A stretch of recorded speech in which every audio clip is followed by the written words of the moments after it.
Yo, what is going on, everyone? My name is Nick, or the Notorious Fantasy, and in today's video, I'm bringing you guys my must-own late-round wide receivers for fantasy football in 2021. Inside of this video, we're going to be going over rounds 7 through 9 based off of current ADP and discuss 3 wide receivers that I will be targeting from round 7 through 9. So 1 in round 7, 1 in round 8, and 1 in round 9 that I'm going to be looking to target in all of my 2021 fantasy football drafts. So if you do end up enjoying this video and you want more content from myself, please make sure to hit that subscribe button down below, because not only is it free, I put out content every single day, mainly surrounding around fantasy football. When there is some breaking NFL news, I always try to break it to you guys as fast as possible. And then the NFL draft is approaching in around 12 days, and I do post content surrounding around the NFL draft as well if you want to learn some stuff about that. So without further ado, let's get into it. We begin with round 7. Round 7 has 4 wide receivers in it.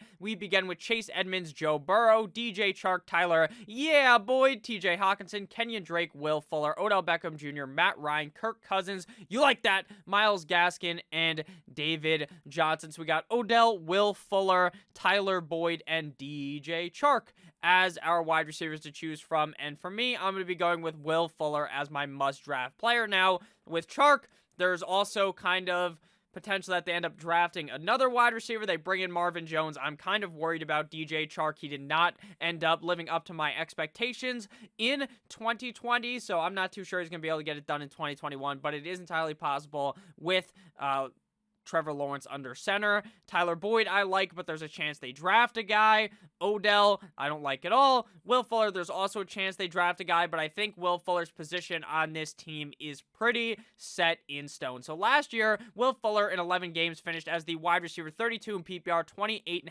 PPR, and wide receiver 24 in standard, averaging 17.2 PPR points per game, 14.8 half PPR points per game, and 12.4 standard points per game, meaning on a points per game basis, Will Fuller was wide receiver 7 in PPR, tied with A.J. Brown, wide receiver 5.5 PPR, tied also with A.J. Brown, and wide receiver number 5 in standard. So obviously, there's been a change. Will Fuller is no longer a Houston Texan. He is now a Miami Dolphins, joining my favorite team. Now, I know some people might say, oh, Nick, you're so fucking biased. Why do you want him to be your must-draft receiver? Is it because he's on the Dolphins now?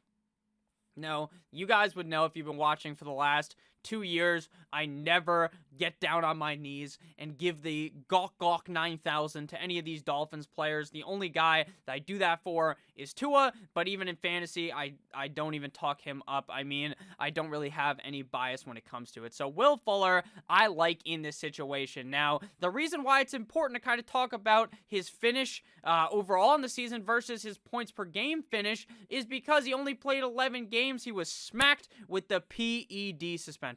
And that made it so he finished much lower, obviously, considering he was wide receiver 7 in PPR on a points per game basis and only finished as wide receiver 32. Now, Will Fuller is a guy, when you draft him, you have to understand he is missing 1 game at the beginning of the season because his suspension continues, which sucks, but at the end of the day, it is what it is. Will Fuller signed a prove-it deal in Miami, a 1-year deal worth, off the top of my head, I believe $10 million. Former first-round pick to the Houston Texans, 27 years old, 6 feet tall, 186 pounds. Now, Will Fuller in the past has been known to kind of have injury issues. He always misses a couple games every single year. Last year, didn't get hurt at all. Now, was that because of the PEDs? Maybe, but maybe now his injury bug is gone and he's going to be able to stay healthy in 2021. Again, when you're drafting a guy in the 7th round who's somewhat injury prone, you really shouldn't even worry all that much because it's so late into the draft. I think that there is potential for Will Fuller to repeat having an excellent season last year, again in 11 games, 75 targets, 6.8 per game, 0.1 off of being very nice. His total receptions were 53, 44th most at the wide or 48th most at the wide receiver position for 879 receiving yards, 79.9 per game, 28th most at wide receiver, and 8 total touchdowns, 13th most at the wide receiver position. That is because this man is unreal in the open field. He is going to toast a defender like a Pillsbury Doughboy. I don't even think that made sense, but I'm going to go with it. While Will Fuller in Miami is going to work, in my opinion. I believe that Tua Tagovailoa is going to work much better this season. Obviously, after last season was all the COVID bullshit. He had all of the, my hip is fucked up, I had surgery type of deal, and now he's 100% healthy going into the season. I believe he is going to have a bigger sophomore year, and I think that Will Fuller is going to be a main reason behind this. Will Fuller is always open. As long as Tua fucking sees him standing there butt naked wide open, then Will Fuller is going to be able to provide for you in fantasy football in 2021. I think that this is a very good landing spot compared to where he could have went. If he went to New York, I wouldn't have liked it as much at all. For the Giants, Kenny Golladay going to the Giants really hurt my perception of him, but I do think Will Fuller can still perform wearing the teal, the aqua in Miami. I think that this system is going to work very well for him, and he's also not the number one guy. He's not going to draw number one attention. It's 100% possible that the Miami Dolphins draft Ja'Marr Chase at 6, and Will Fuller will obviously not be the number one option, but he's the deep down the field threat who is going to be open, and I just pray to the fantasy football lords, that Tua just fucking sees him standing there wide open and throws him the ball. Also, guys, before we keep going deep into this, shout out to Captain Spock, who requested this video. Very kind man. Always comments down below in the comment section. So if you guys have any suggestions for a video I could potentially do, make sure you leave it down below in the comment section. And while you're down there, hit the like button for the boys. So now we are talking about round 8. Round 8 has Cortland Sutton, Dallas Goedert, Baker Mayfield, Noah Fant, Jeff Wilson, Deebo Samuel, Robbie Anderson, Jerry Jeudy, Robert Tonyan, Logan Thomas, Laviska Shenault, and Hunter Henry. I actually made a video recently talking about Laviska as well as Jerry Jeudy in my must-own second-year wide receivers. They're not all even must-own. I just kind of talked about a lot of those guys. So we're going to be going, and I also kind of talked about Cortland Sutton recently, so we're going to be talking about Deebo Samuel in this video. That does not mean that I don't love Deebo Samuel, though, because I am completely sold in on the fact that Deebo Samuel is going to bounce back after a very down year in 2020 due to injury. He didn't even end up starting the season because he got hurt early on in the offseason and didn't play until week 4. So he only played in 7 games last year with 4 games started. Deebo finished as wide receiver 96, flipped that around to get 69 in PPR, wide receiver 96.5 PPR, and 96 in standard, averaging 11.5 PPR points per game, 9.2 half PPR points per game, and 6.8 standard points per game. On a points per game basis, Deebo was wide receiver 46 in PPR, 46.5 PPR, and 54 in standard league. So what happened with Deebo Samuel?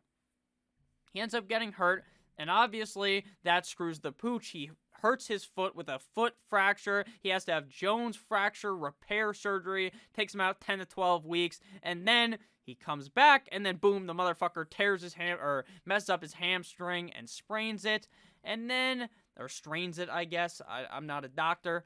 Hamstring strain, and then, the season's pretty much lost, right?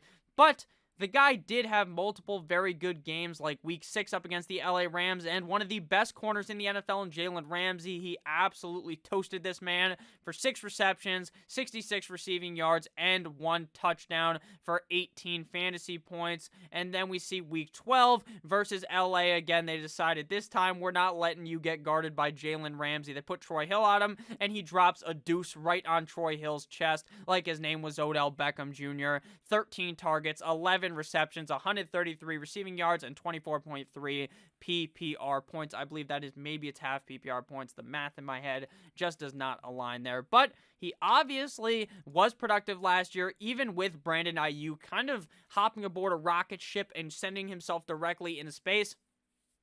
Now, I know people will be a little bit worried. Oh, Nick, George Kittle's going to be healthy, blah, blah, blah.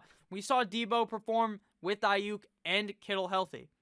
So I'm not really at all any bit concerned. They're going to have a new quarterback, that's for sure, and that may be a little concerning, but in 2 weeks, less than 2 weeks at this point, we're going to know who the quarterback is. Will it be Mac Jones? Will it be, or actually, let me know down below in the comment section. Who do you guys think the San Francisco 49ers select at the 3rd overall pick? Do they take Big Daddy Mac Jones? Are they taking Justin Fields? Are they taking Trey Lance? Those are your 3 options, because it's assumed that Trevor Lawrence will be gone, obviously, at 1, and number 2 is the BYU boy, Zach Wilson. So who do the 49ers select, to me, it probably does not matter because the system created by Kyle Shanahan will be able to overcome even a not-so-hot quarterback. We've seen that, though. Even last year, 3 fucking quarterbacks played: Jimmy Garoppolo, Big Dick Beathard, and then some other guy whose name is escaping me. They all played, and the 49ers offense was still just about all right. Last year, Deebo had 44 targets, 6.3 per game, 433 receptions, 4.7 per game, 391 receiving yards, and 1